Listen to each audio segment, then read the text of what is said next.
So, I hear there's been another Kukasaur attack. Ha! I knew it! They're wild animals, and they can't be trusted. Hey, show a little respect. The Kukasaurs are our partners. Maybe in the flying squad, but they don't give a hoot about the rest of us. Well, now that we have the phlogiston wings, do we even need the Kukasaurs anymore? Are you kidding? How are we supposed to protect our tribe without them? I didn't mean it like that. Huh? Protect our tribe? Or are you just scared that your precious flying squad will lose its prestigious position? You take that back! Things are changing so quickly. Chaska, there's a conflict emerging there. Aren't you going to nip it in the bud? The whole tribe's talking about this now. Breaking up a single fight won't solve anything. The real source of conflict here is the phlogiston wings, and what happened with Koya. On any other day, people would just brush this attack aside. After all, clashes between wild Kukasaurs and humans are no more common than those between people. But now that the phlogiston wings have entered the equation, it's sparked a debate over whether our tribe needs the Kukasaurs at all. I worry that we risk repeating the mistakes of the Cinder City. Back then, Lord Ochkon's hatred of the Saurians nearly destroyed the peace forged by the Pyro Archon. Chaska, to prevent things from deteriorating further, I'd like to task you with restoring peace to the tribe. I will. Traveler, you've already done so much for Natlan, and the Flower Feather clan has no right to ask more of you. But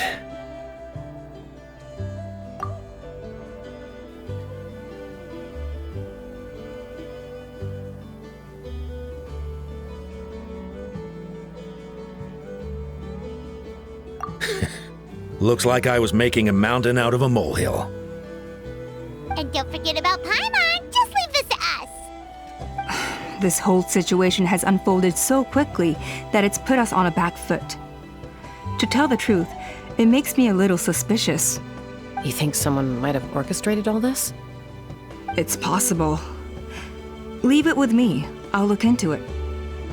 Also, Chaska, could you try to keep a low profile while you're out there digging around? We don't want to give our hand away. I'll do my best. Okay, so where should we start? This all began with Koya's attacks. If we can find out what led her to do it, that should give us something to work with. Unlikely. Given how she reacted when I showed up, I don't think she's forgiven me. If you want to resolve a conflict through dialogue, sometimes you need a third-party facilitator. Let's go see my mom.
Wow, so this is where you used to live as a child?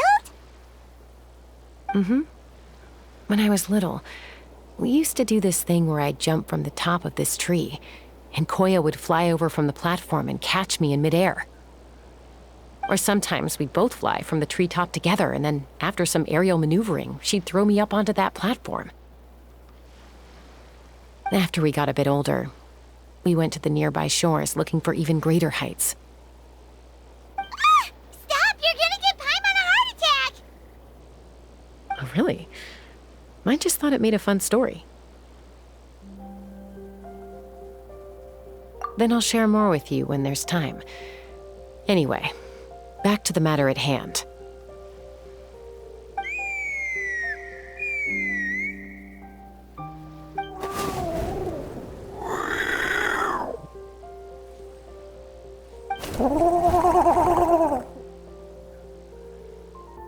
Hey, Mama Bird, I'm back. My last visit was only a week ago, wasn't it? See? I visit you more than I visit Papa Cusco. I brought a couple of friends with me. These are the Traveler and Paimon.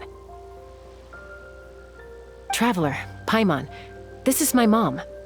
Her name is Chimpu. In the human tongue, anyway.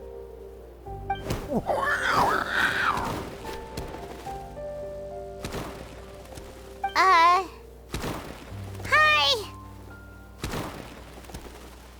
No, not really. I don't speak it as such, but I can sort of get the gist. Although only with Mom and Koya, since I spent my formative years with them. Even then, it's basically a best guess based on their sounds, body language, and expressions. Seems to work about 9 times out of 10, anyway. As for whether Mom understands me, I can't always tell. But somehow we still manage to communicate. Call it the family bond, I guess.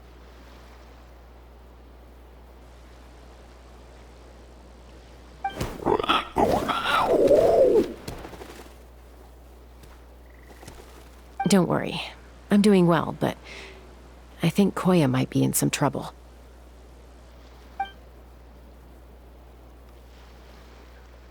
I know she's never been a fan of humans, but she's never deliberately attacked them before either. What's behind this sudden change?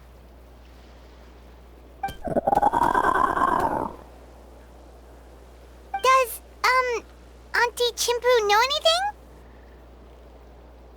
Doesn't look like it. Koya hasn't visited her in a long time. Then, could you please tell me where she's living nowadays? I really need to talk to her. If this animosity between her and the tribe continues, then the next time there's an incident, I don't know if I'll make it there in time.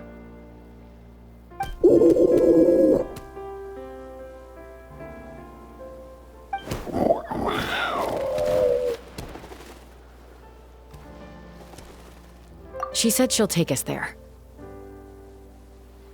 Thank you, Mom.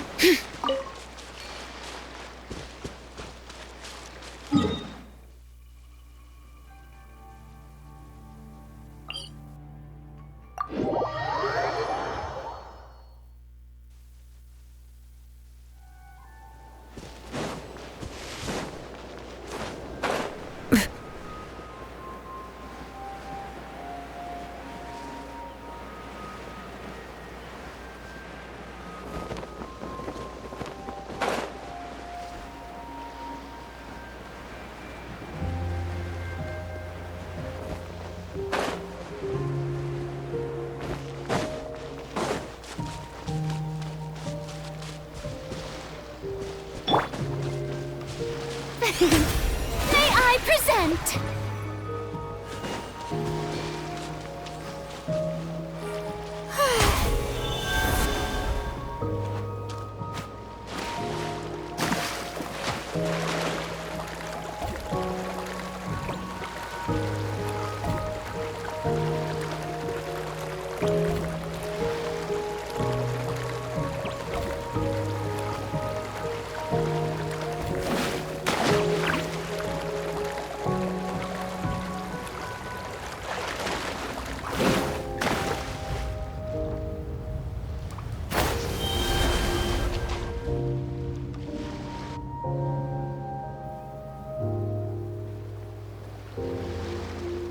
is a really remote location. Because she was trying to get as far away from humans as possible.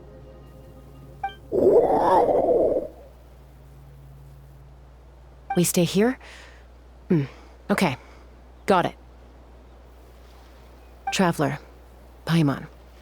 Mom says we should stay out of sight for now. She'll talk to Koya first. Koya is very hostile toward humans right now. So if we show up unannounced, it might just make things worse.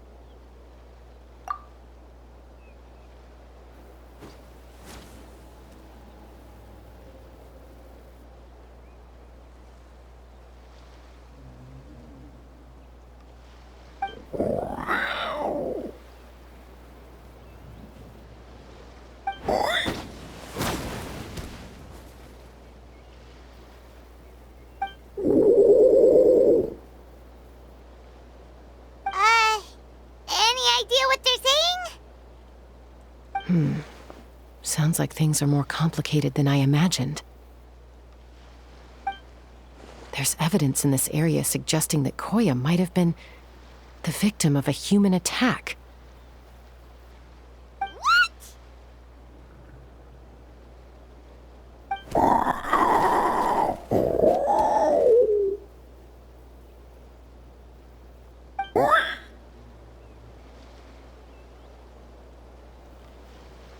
No!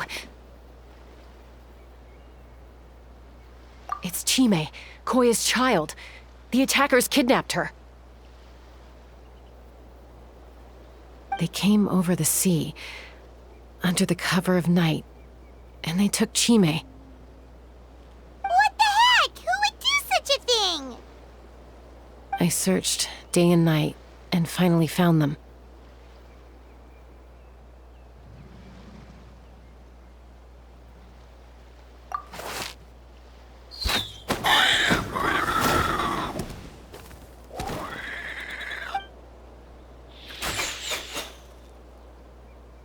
Oh yeah! T'Pol's contraption is working like a charm! Got her in one! Hey, there's another one! Wait, is that the one that got away last time? Who cares? Just get them all! T'Pol pays us per catch!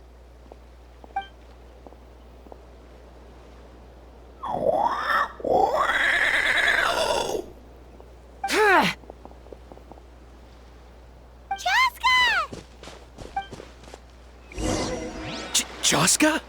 How'd you get here? Quick, stop her!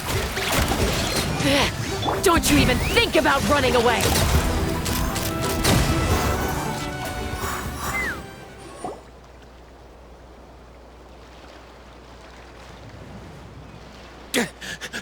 Don't come any closer, or I'll... Go, Phlogiston Wings! Take me out of here! Uh-oh, looks like it malfunctioned. This is bad. Mom and Koya are already injured. And if that thing explodes right next to them... Help! Elemental energy suppresses it! Please, someone! Get back!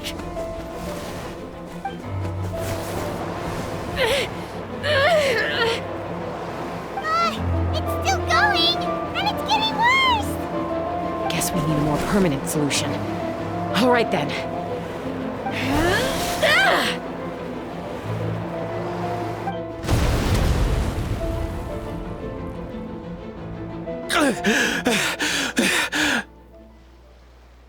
That was too close. I thought I was gonna die.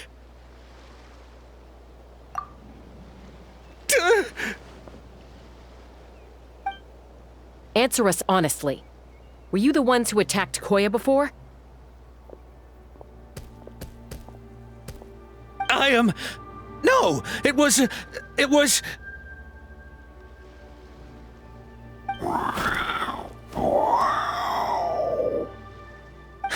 Well, she says it was you.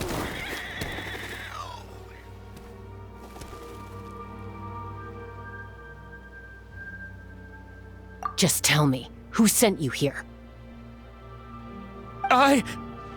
It was T'Pol. He told us to catch all the wild Kukasaurs we can find.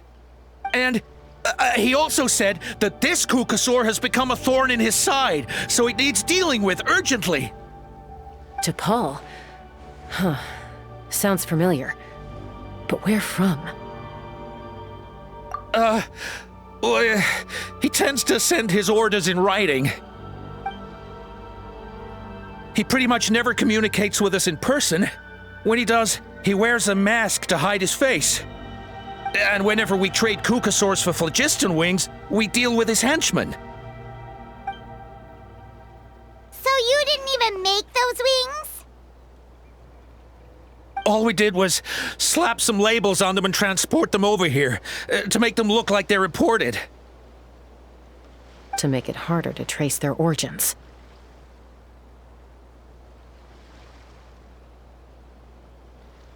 I don't know, honest! Well, that's mighty convenient, huh? What about if I held a gun to your head? Would that change your answer? No need. I'm sorry. I'll tell you everything I know. T'Pol doesn't tell us much, but he always stresses that he wants them alive. So that gives us some clues. This is just a best guess, of course, but we suspect that the gaseous phlogiston stored in the trackballs is drawn directly from the Kukasaurs. What?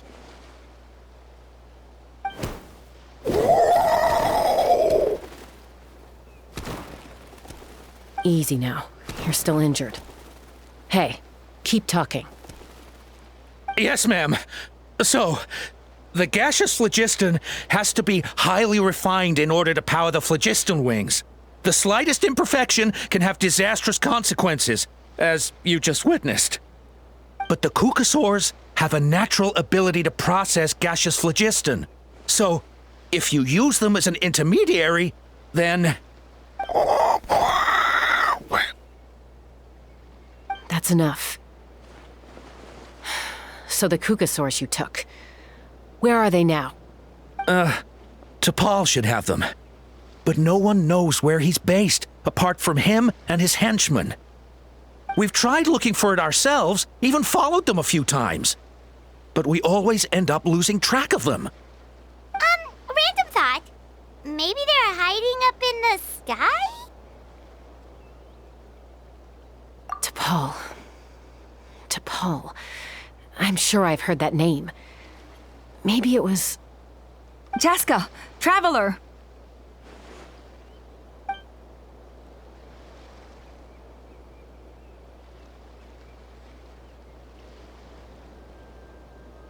That voice! It's Alpa!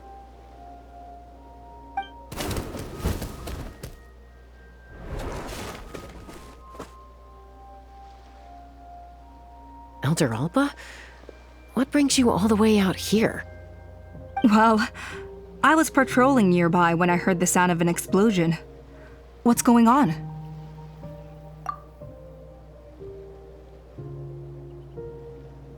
I don't believe it. Elder Alba, does the name T'Pol ring a bell to you? I feel like I've seen it written down before. Maybe in a list of candidates for the flying trials? Huh? So he's a member of your tribe then? No. If he was a member of the Flower Feather Clan, I'd definitely know him. Now that you mention it, I do remember a young man from outside our tribe who came to participate in our flying trials once. You were away on a mission at the time, which is probably why you don't remember him. He was a craftsman from the Children of Echoes, but he'd always dreamed of soaring the skies, so he wanted to join our flying squad. The Children of Echoes? That's rare. But despite his best efforts, he unfortunately failed to pass the trial and gain the Kukasaur's approval. In the end, he went wingless and returned dejected to the Children of Echoes. Wingless, huh? Maybe he invented the phlogiston wings to get revenge on the Kukasaurs. Perhaps. Or maybe it's simply his way of dealing with his regrets over his past flying endeavors. Either way, it doesn't excuse his abuse of the Kukasaurs. I'm gonna take these guys back and expose the truth to the tribe. It's time for this conflict to end. Easy, Chaska. Remember what I said about keeping a low profile? The ringleader still hasn't shown himself, and this man's allegation about powering the phlogiston wings with cucosaurs is only speculation. Bringing these men to the tribe now won't win over any current supporters of the phlogiston wings. In fact, it may even escalate the conflict further. After all, many are mistrustful of the cucosaurs after recent events. Is that why T'Pol waited until now to try to capture my sister? I don't know. I mean, he did tell us to spread negative rumors about the cucosaurs and slip some mora to anyone opposed to them, but... But Koya only attacked humans because they stole her child! Nevertheless, we will be hard-pressed to change people's minds while emotions are running high. Unless we have irrefutable evidence. Bravo! My thoughts exactly. In the meantime, leave these men with me. I'll escort them back to the tribe. I'll take the other members of their crew into custody too. They won't get another chance to stir up trouble. Fair enough. I guess finding T'Pol is gonna be the key to resolving this conflict. Let's hope the Children of Echoes have some info on him.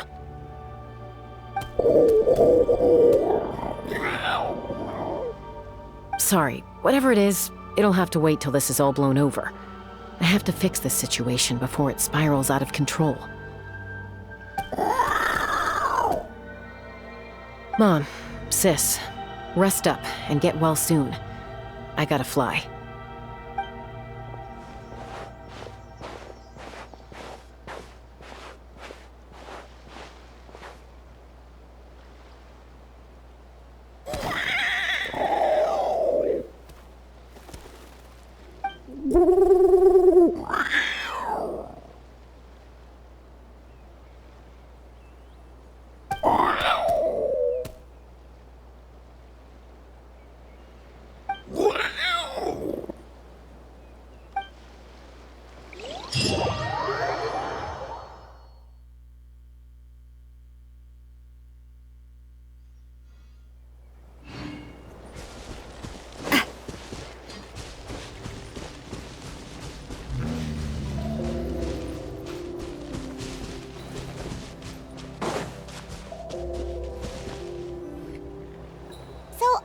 Says that T'Pol's from the Children of Echoes.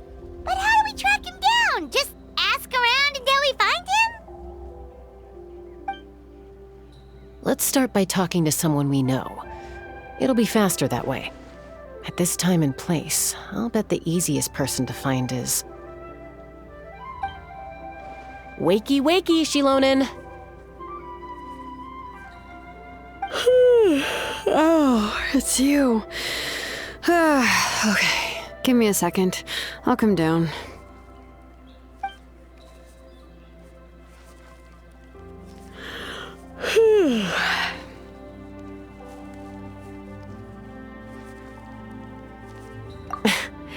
I climb trees to fly further and see farther. I don't usually stop for a nap. Well, we're not all like you. Always full of energy, even after flying around all day. Yeah. So, you've come all this way and interrupted my precious nap time. Might I inquire as to, why? I'm sorry, Shilonen, but it couldn't wait. Does the name T'Pol mean anything to you? He's a craftsman, apparently. Huh. T'Pol. Yeah, that rings a bell. I think that's Puma's child. Nope, I'm afraid you're a few years too late. Why are you looking for him?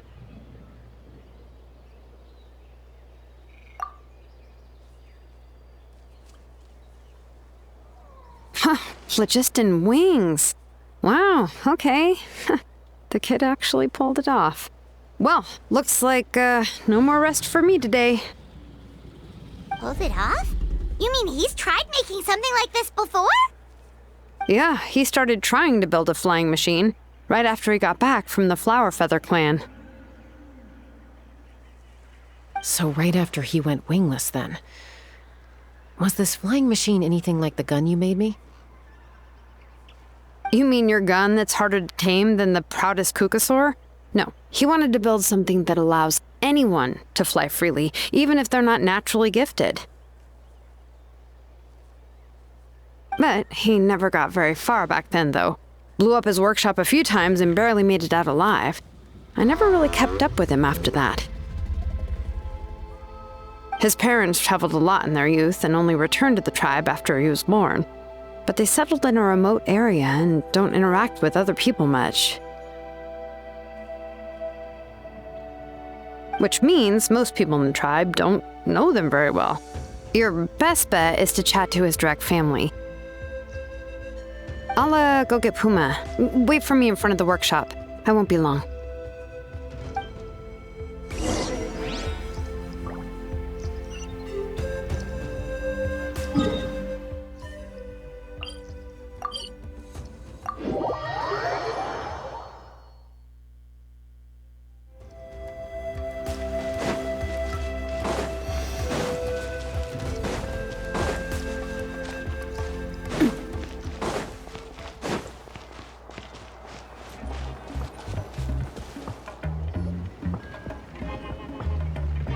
I'm back. Allow me to introduce to Paul's mother, Puma. Hello, we're... Oh, save the pleasantries.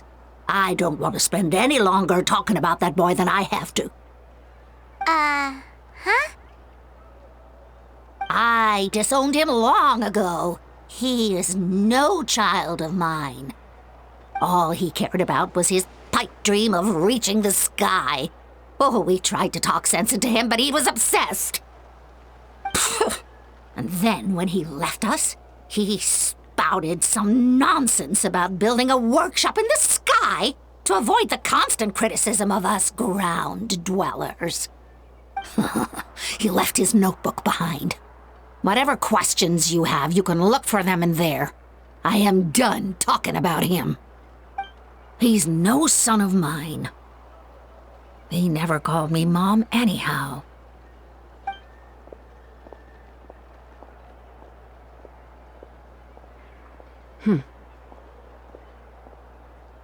Wow, they've really fallen out. I'm sure wasn't expecting that. Her husband, T'Pol's father, he passed away recently, and T'Pol didn't even bother to show his face at the funeral. If you ask me, that was probably the final straw for Puma. I'll go keep her company. If there's anything else you need, just come and find me. Thank you. Okay, so this notebook is the only lead we've got now, right? What's in there?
Some early designs for the phlogiston wings, and some theorizing about an airborne workshop.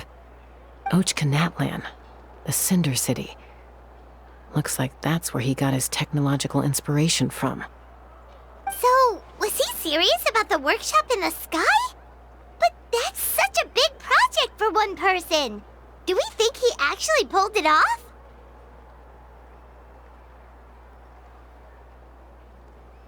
Oh, yes. The one from the trial arena that was super high up! That balloon has been there for a while, and everyone's been wondering how it got up there, but What if that's the wrong question? What if it started off even higher up, above the clouds and out of view, and it only descended to its current height due to some kind of malfunction? Part of T'Pol's workshop? Seems likely. If T'Pol's base had been hiding above the clouds this whole time, that would definitely explain why Isidore couldn't find it. I totally called it! But how do we get up there? Chaska, can you even fly that high? By myself? Possibly. But with a passenger, no chance. I doubt even phlogiston wings could take you up that high. At least, not without that relic T'Pol mentioned in his notebook. Yeah, and he's probably holding on to it. We'll have to find another way. Nope. That's way beyond Paimon's altitude. Also, would you really expect Paimon to go up there and take on T'Pol all by herself? Let's not worry. Just because we can't think of a solution doesn't mean no one else can. I'm not the only flying expert in my tribe, you know. Oh, good point. We should go ask Elder Alpa. And Mutoda. He was quite the flying ace back in the day, too. Let's head back and see what they suggest.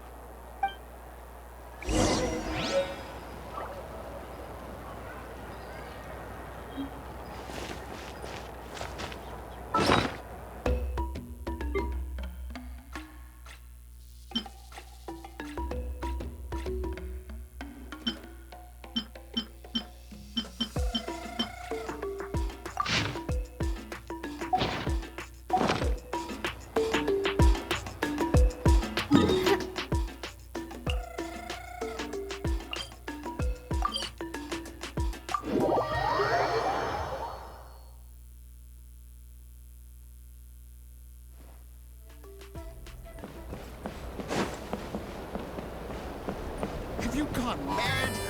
The Kukasaurs are our partners. Chaska, you're finally back. Things are getting really tense in the tribe. Have you made any headway with your investigation? Some people even think we arrested the merchants just to support the flying squad and crack down on the phlogiston wings.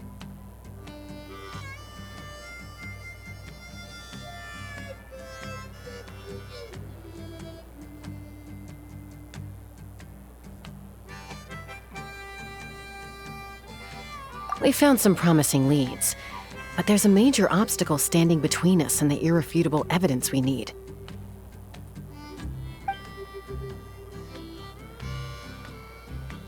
A relic from the Cinder City? So Och Khan's still managing to sow discord, even after all these years.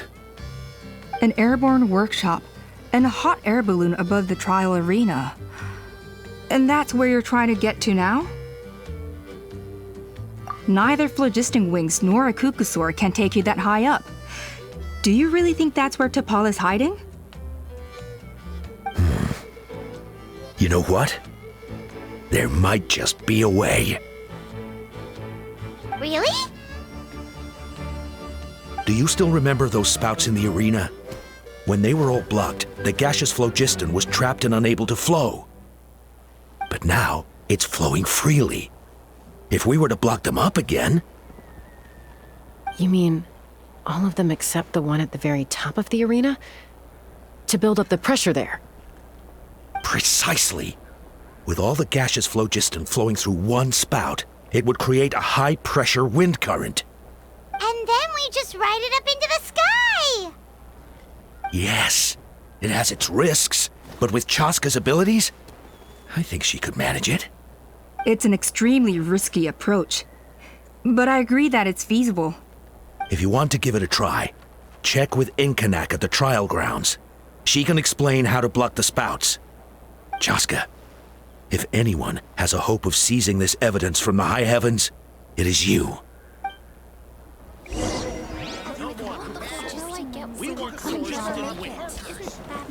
We'll do our best to manage the conflict within the tribe while you're gone. Hopefully, it'll buy you some time. Chief, we should put a defense plan in place, just in case.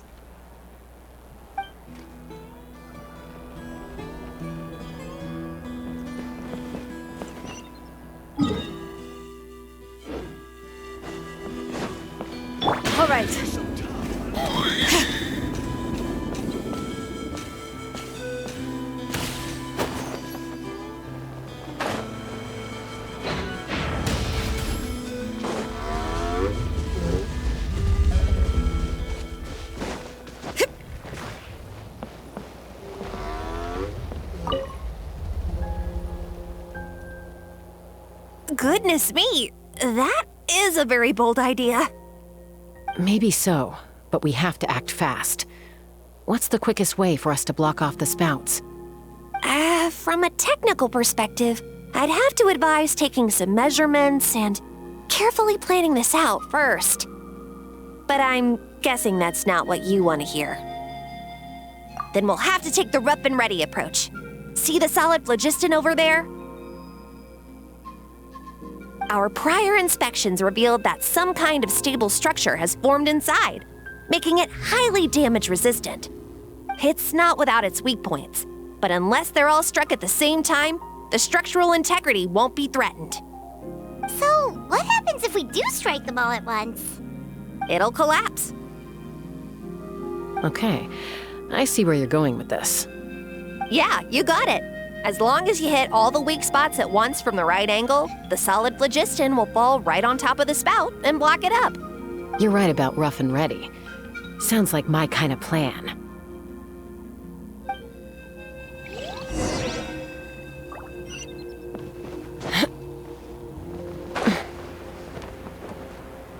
Let's fly.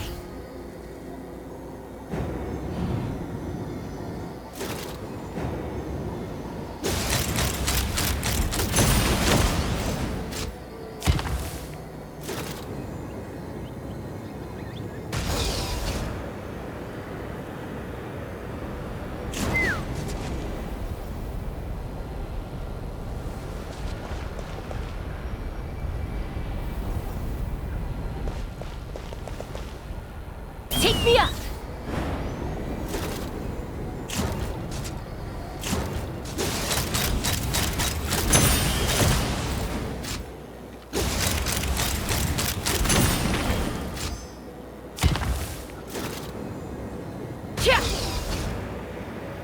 Look!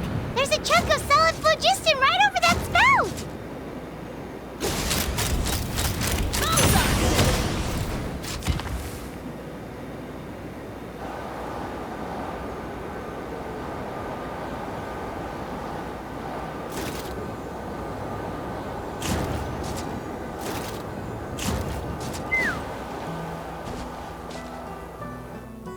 It actually worked! But wait, how are Paimon and the Travelers supposed to get up there? Koya can give you a lift. She's actually been following us this whole time.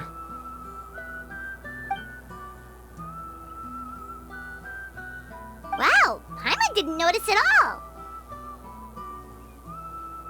Well, probably because she didn't want to get too close to humans.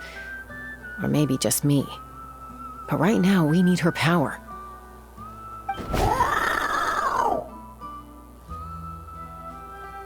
Whoa, you didn't even have to summon her.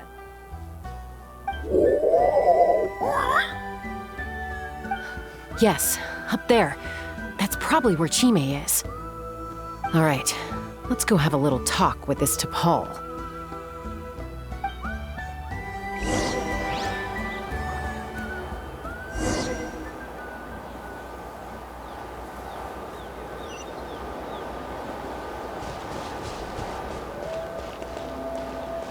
Let's fly.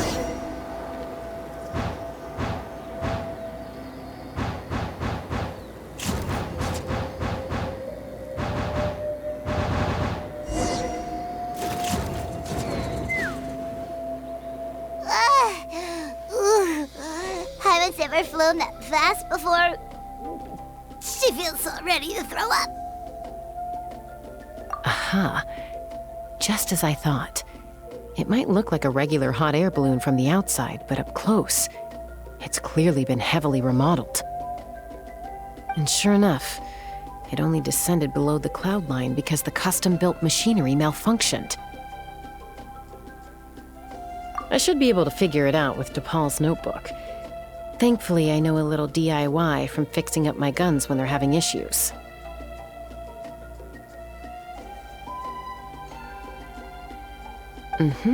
That should just about do it. Now all it needs is a nice hard kick. Maybe that works on your guns, but, huh? We're really moving!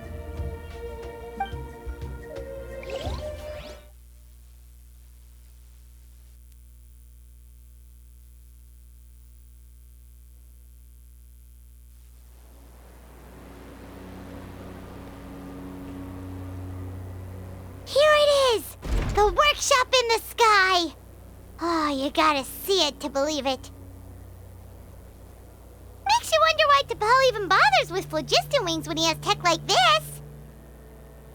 Well, according to the notebook, the platform beneath us runs on components from the Cinder City. Those can't be mass-produced. Also, I have some doubts about its mobility after seeing how it moved just now. For someone like T'Pol who dreams of flying freely, this definitely doesn't cut it. But if he's got that relic, he should be able to make a set of prototype wings for himself, right? Why bother making a whole flying workshop so he can mass-produce them?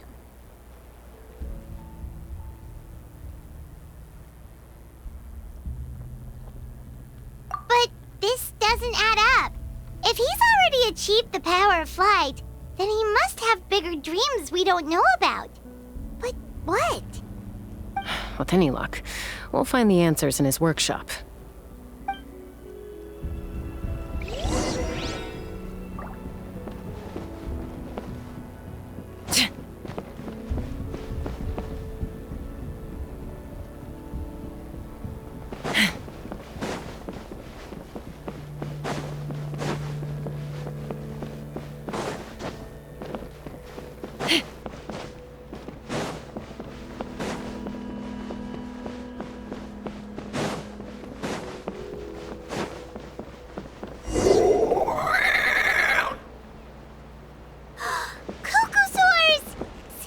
Merchants were right.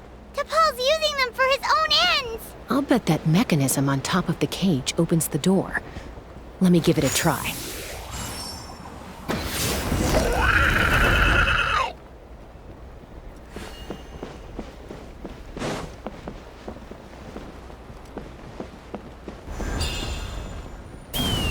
Giddy up!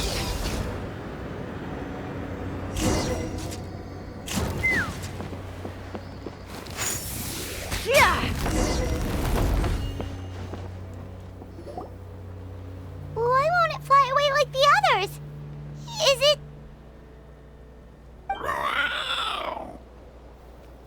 She's still breathing, but barely. By the looks of it, T'Pol was using these cages to extract phlogiston from the Kukasaurs. Once a Kukasaur is drained of phlogiston, it becomes too weak to move. We'll have to come back for these ones after dealing with T'Pol.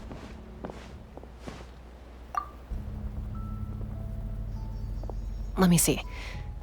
Looks like a record of his phlogiston research. Log number 330.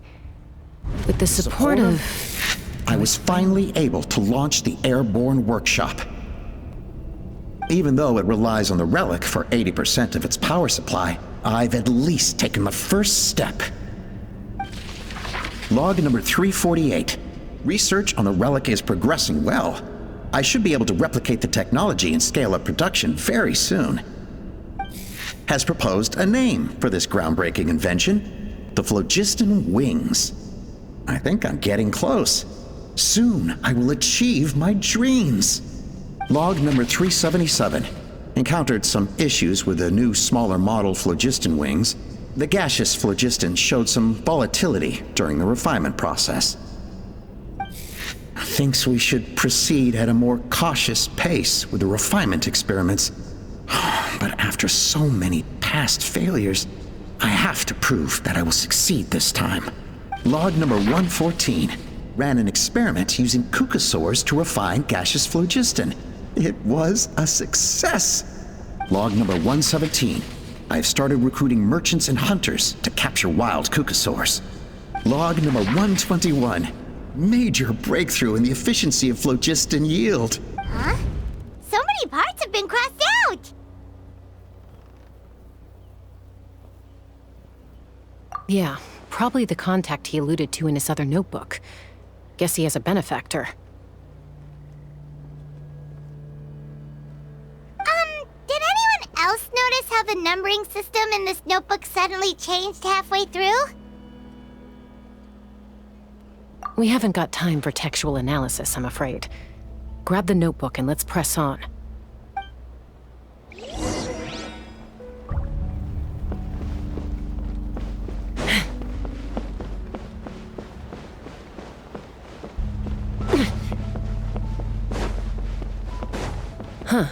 Never seen one of these before. Looks like this was built with the Cinder City components, too. You're not thinking of giving it a nice hard kick, are you? Yeah!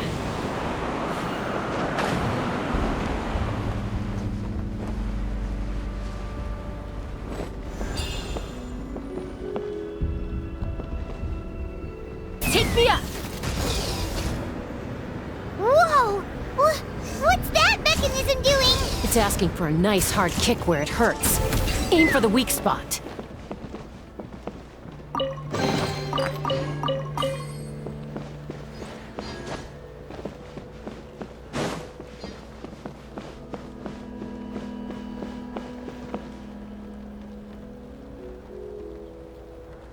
What are they doing here? It's T'Pol's henchmen. He must have brought them here using the relic in his prototype wings. Watch out!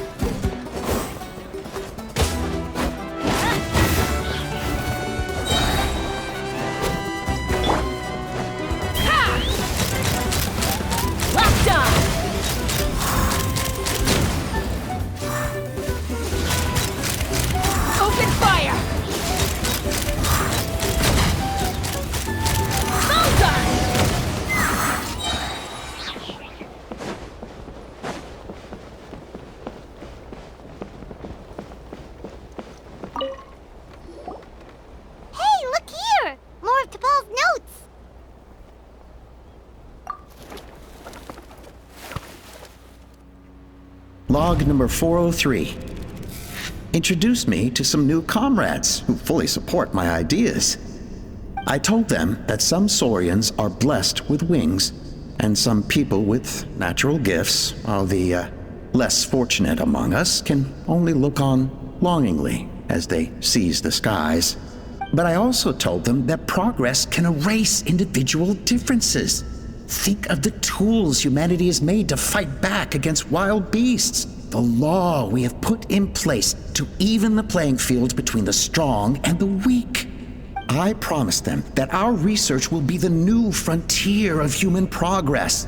With our phlogiston wings, the power of flight will no longer be for a select few to enjoy. Imagine a world where the skies are for all to share.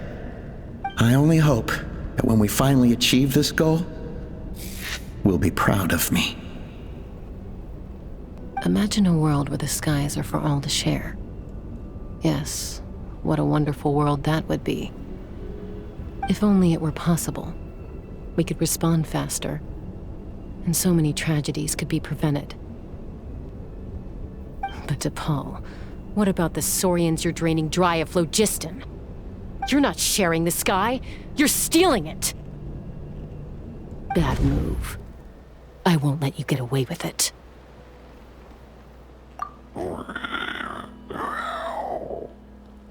I'm fine. Let's keep moving. I don't think we'll find anything else here.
can't believe he captured so many Kukasaurs. But right now, we have to focus on solving this problem at the source.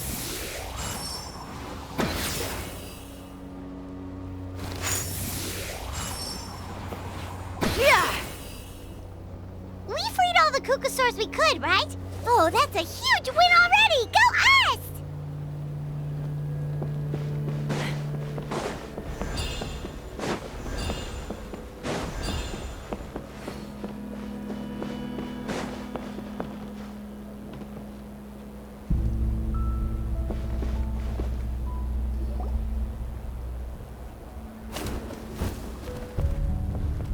Looks like we've reached the center of the workshop. And still no sign of Koya's baby!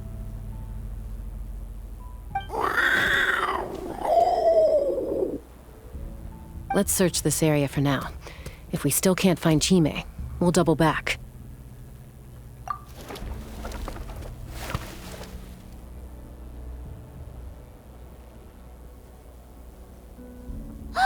Chaska, Traveler, come quick! What is it? Did you find Chime?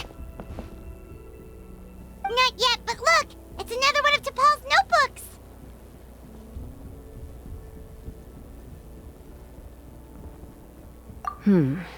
All right.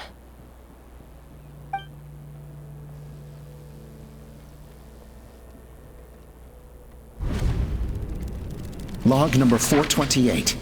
We decided to restart the experiments on phlogiston refinement, but without telling. This is the final obstacle to the success of the Phlogiston Wings project. We cannot fall at the last hurdle. Log number 436. Earlier today, suggested using Kukasaurs as an intermediary to extract refined phlogiston. It's certainly feasible, but anyway, as long as our secret experiment succeeds, I'm sure won't bring it up again. Log number 443. We will conduct the experiment tomorrow. But birthday is coming up, so hopefully we'll have a birthday surprise for her. Log number 444. Why is this log empty? I guess whoever wrote down the log number was prevented from recording the results.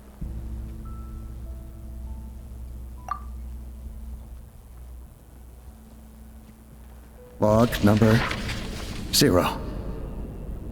We lost many comrades in the accident. Among them are friends, lovers, and children. But we cannot stop now. We will keep their legacy alive and carry their dreams forward. As of today, we are scrapping the artificial refinement method. Instead, we will focus all our efforts on phlogiston extraction from live Kukasaurs. They are arrogant beasts whose existence in the wild serves no one but themselves. Their true worth lies in their sacrifice for the sake of human progress. To facilitate our operations, we will gradually move the airborne workshop closer to the Flower Feather clan, even as we continue to expand it. All this we do to create a world where the skies are for all of humanity to share. All this we do to make T'Pol's dream a reality. Given the way this is written, not to mention the fact that the numbering has started over from 0, it kinda sounds like this is someone new. Does that mean that T'Pol's already... There's also a letter tucked in the end of the notebook. It's from Puma.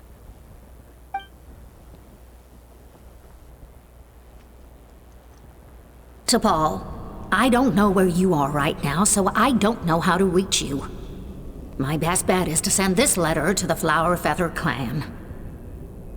Your father is gravely ill. Oh, I know we've had our differences in the past, but he is still your father.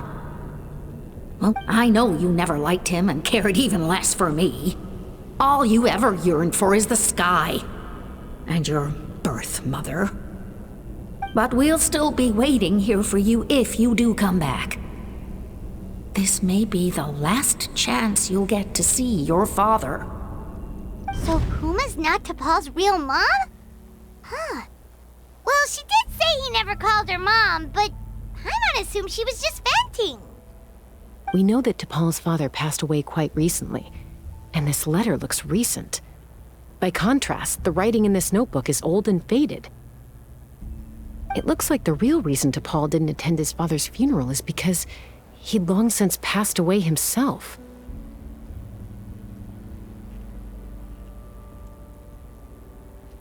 If we ask ourselves why this letter was sent to the Flowerfeather clan, why T'Pol always yearned for the sky, and how he got his hands on a relic from the Cinder City, it all points to one answer. That's right. T'Pol was my child. He was born during my days as a wingless wanderer. His birth gave me new hope. I wanted to become the kind of mother who spent her days as a valiant rider, soaring the skies. Not an aimless, wingless nobody. But his father wanted to settle down, to give his child a safe, sheltered life in his tribe. We fought about it constantly, until the love we once had for each other was gone. He started a new family, with another traveler who was also looking to return home. And I went back to the Flowerfeather clan, alone. Opa? I had no idea that despite being raised among the children of echoes, my child still harbored dreams of the skies. Can you imagine, Chaska? The joy and surprise I felt when he showed up at my door, asking to join the flying trials. Or how proud I was when he said he wanted to prove his own worth, rather than relying on my position as elder. And then the anguish that overcame me when he was rejected by the Kukasaurs and became wingless, just as I had after my injury. You've got a lot of nerve showing your face here. Don't take this the wrong way, Chaska. I'm not here for a fight. I just want to talk. I trust you've learned of T'Pol's wish on your way here. A world where the skies are for all of humanity to share. If only his dream can be realized, no one will ever have to lose their wings again. Our aerial prowess will be greater than ever before. War will never again come at such a great cost. The loss of Koichi is a tragedy that need never be repeated.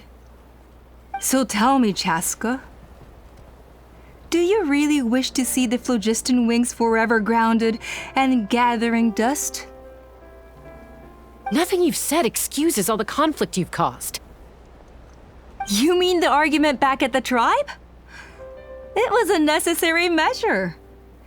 Sometimes this is the only way to accelerate the pace of progress. Is a mother harming her children when she coaxes them into swallowing a bitter pill? Of course not. It is a brief moment of suffering for the greater good, and the child would come to understand this in due course. The phlogiston wings are that bitter pill. We will never progress as a tribe if we cling to the scraps the Kukasaurs offer us. Once the people have embraced the phlogiston wings, they will never look back, even if they learn how the refined phlogiston is sourced. They will convince themselves that the sacrifice of a few Kukasaurs is a small price to pay for our dominion over the skies. But this I had not anticipated. I barely had the chance to introduce the phlogiston wings to the tribe before you found this place. Your plan was hardly foolproof. Yet, it can still be salvaged. Chaska, traveler, you are the hope of humanity. I'm sure you have your doubts about my methods, but know that my love for humanity and for Natlan is genuine. You know me, Chaska. And you know that I've always treated everyone in the Flower Feather clan as my own children, as fellow humans. Surely you can understand my perspective.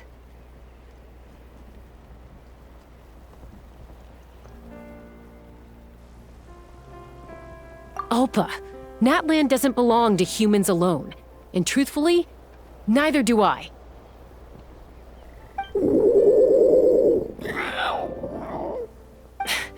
How many times has the Abyss invaded Natlan now? And yet despite how much stronger it is than us, Natlan still stands as a nation of humans and Saurians. Peace imposed by force will crumble in a matter of days, because social bonds are what hold a civilization together. Weren't you the one that taught me that? And yet you would break the bond we share with our Saurian companions to take more power for ourselves? That's as stupid as hacking your own arm off to use it as a club. They are wild beasts, driven purely by instinct. How could they possibly understand human social bonds? How did someone like her ever become a writer?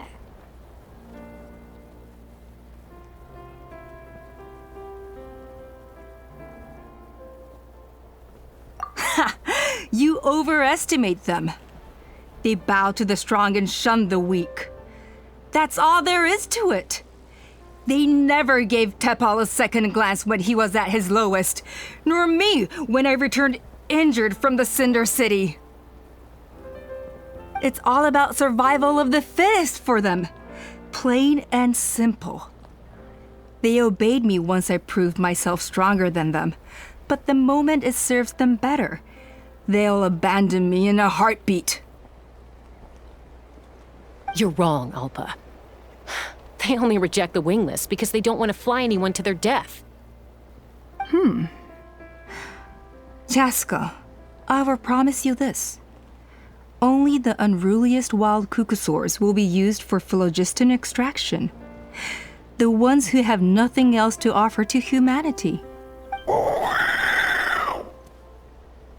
Well, that's too bad, because I know a few unruly wild cucosaurs who don't think that idea is gonna fly. Namely my mom, my sister, and me. And the others? To us, they're friends, family, even children. So if you want to put any of them in one of your cages, you're gonna have to go through us. Is that right? I knew you might be difficult to convince. Maybe this will change your mind.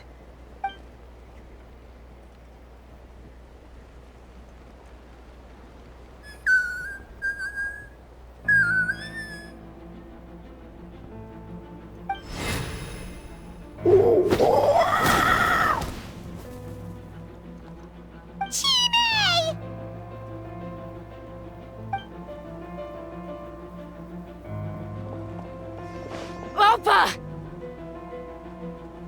Careful! Don't make any rash decisions. Unless you want to see her suffer.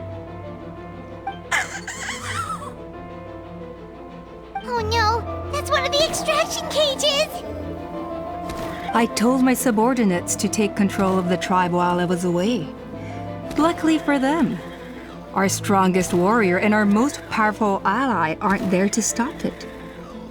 Take control? What are you planning to do with Mutota and his supporters? Merely accelerate their inevitable downfall. They cannot stand in the way of progress forever. It is not the move I wish to make, but I'm afraid you and your friends force my hand. And since you insist on imposing me too, I have no choice but to keep you here until the dust has settled. So that's what you meant by I just want to talk. You never intended to negotiate. You just wanted to stall us. No, Chaska. I genuinely hoped I could win you over. You are the strongest warriors we have. Put down your weapons, and I promise you that no harm will come to this young Saurian. I just need you to stay here for the next couple of weeks or so, while my people consolidate their power. Then, I will give her back to you, and you'll be free to leave.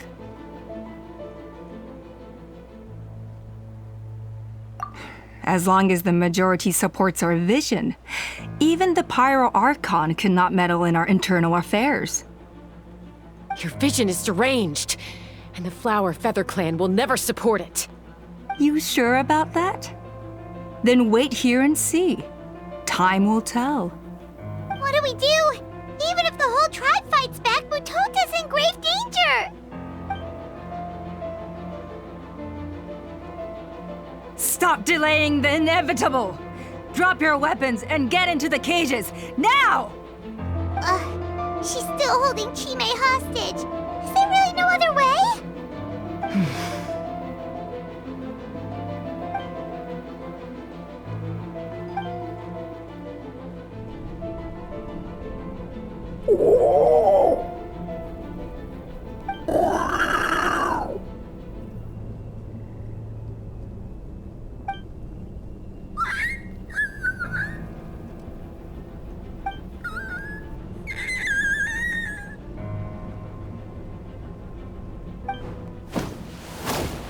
Koya? Huh? What are you yapping about? Stand down. Drop your weapons, now! This instant!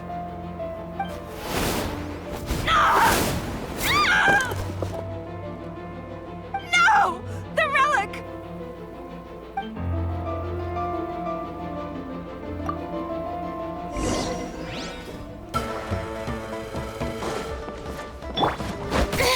Stop that! Let my name echo in song! Teamwork is dreamwork! Let's fly! Malta! Give up, Alpa! Smash your swords! Which will it be? Hey, something's up with this relic! Open fire!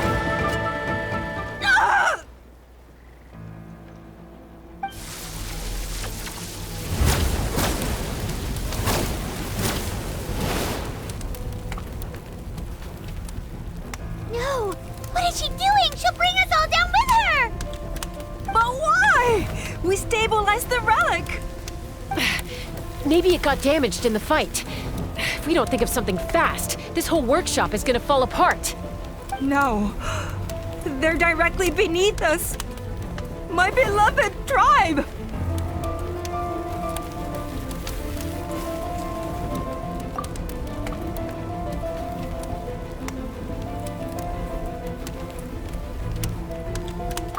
Okay,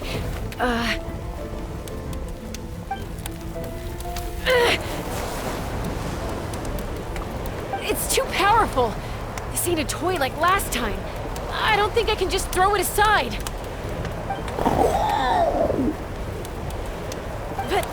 But we need to get it far away before it explodes. Then the tribe will be safe, and so will this workshop. Koya, remember when we were kids? Come on, let's take this thing high up into the sky. Don't worry, I know I can get rid of it before it explodes. We're talking some surface wounds at most. All I need is for you to catch me at the end, just like old times. I can't hold it back anymore. We have to go. Don't be insane! Alpa! What are you... You're a fool, Chaska! Why would you choose such a risky solution? We cannot entrust the safety of our tribe to this wild Saurian! I'm the fool. You really think you can stand a better chance than me?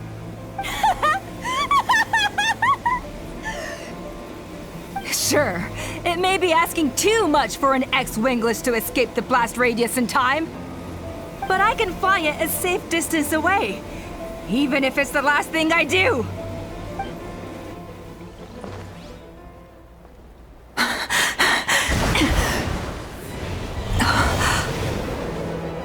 Here, these should be high enough to save the clan. What? You don't get to die a hero today.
Koya, are you hurt? Let me take a look at you. What do you mean, I'm fine? Didn't I tell you to catch me on your back? Why did you try to shield me from the blast? Accident? Yeah, right. Seriously, you're as stubborn as ever. Chaska! Koya! How are things looking here?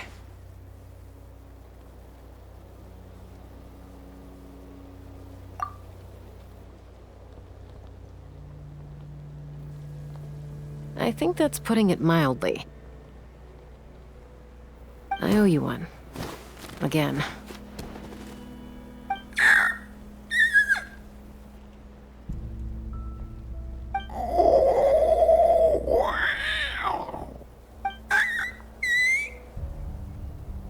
Oh, but be honest. Do you still think Kukasaurs can't form bonds? Mom, I'll figure out the refinement problem. I'll find a way. You don't need to worry about it. I just need some more time. That's all I ask. Please just trust me. Just this once.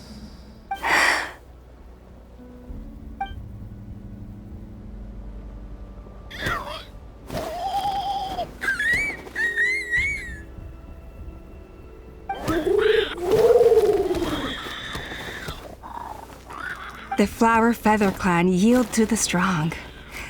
And it's up to the winners to define what strength means. So it looks like it's my turn to yield.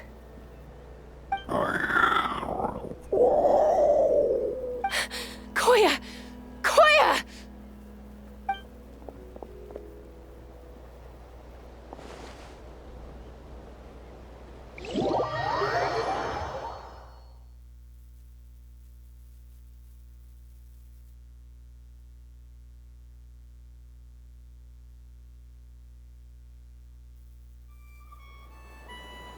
So, you're absolutely sure it's not because of the explosion?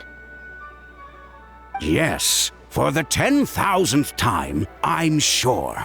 The blast barely touched her. The reason she fainted was old injuries playing up, compounded by overexertion in recent days. The moment she finally relaxed, all the built-up stress finally caught up with her. And no wonder. Honestly, she's just like you. Anyway, now you know how we feel when you go off risking life and limb. Your mother and I would both appreciate it if you lived less dangerously.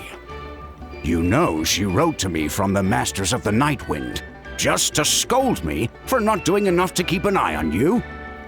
If she wasn't so busy with work, you can bet she'd come back here and chew us both out in person. I'll find an opportunity to apologize to her. I promise. You'd better. No more avoiding us, okay? And don't get me started on all the checkups you've missed. Got it. Got it. Huh? Koya? You're awake. I'll go let everyone know. Hey, but we're not done talking. What are we gonna do with her, Even after everything that's happened, she still hasn't figured out how to start the conversation with you. She keeps saying, I don't think Koya has forgiven me yet. But if you ask me, she's the one who's scared to open up and have an honest conversation. For all her confidence, she's a very sensitive soul underneath. You'd think as a peacemaker, she of all people would know how to reconcile with her family after a falling out. She must have been a handful growing up. Thank you for being there for her.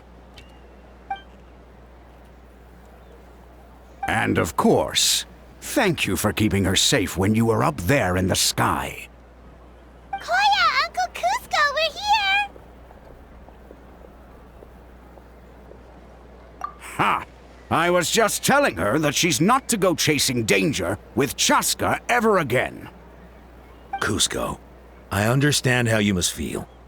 But it's all thanks to Koya and Chaska's efforts that the airborne workshop didn't come crashing down on our heads. Oh, Paimon almost forgot to ask. They didn't hurt you while we were gone, did they? Thankfully, when her co-conspirators tried to arrest me, I was out coaching Koyer and Junan. The two of them were a huge help. They took care of things while I went around rallying the resistance. So, in the end, Alpa's would-be revolt didn't really get off the ground.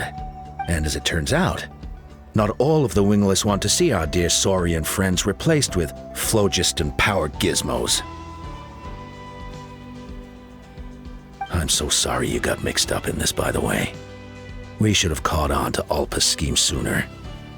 We could have saved so many Kukasaurs from getting hurt.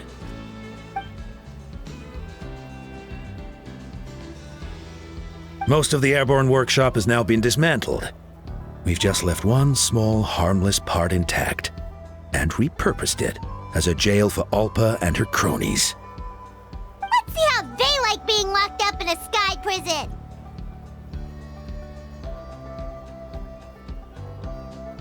So, it looks like there's just one last conflict left to resolve. Peacemaker, you're up.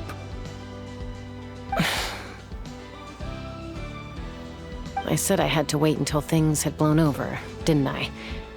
And now they have. But I still have no idea what to say. Koya, I just want to say, I'm sorry for how things went down back then.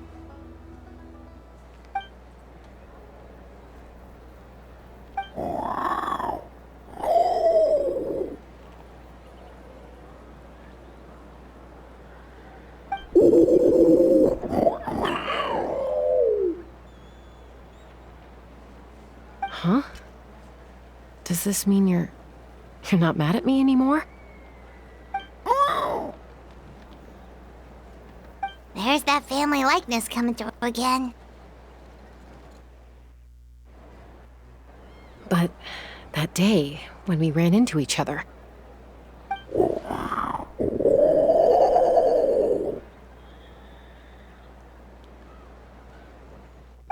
Huh? So then, when did you finally make your peace with it?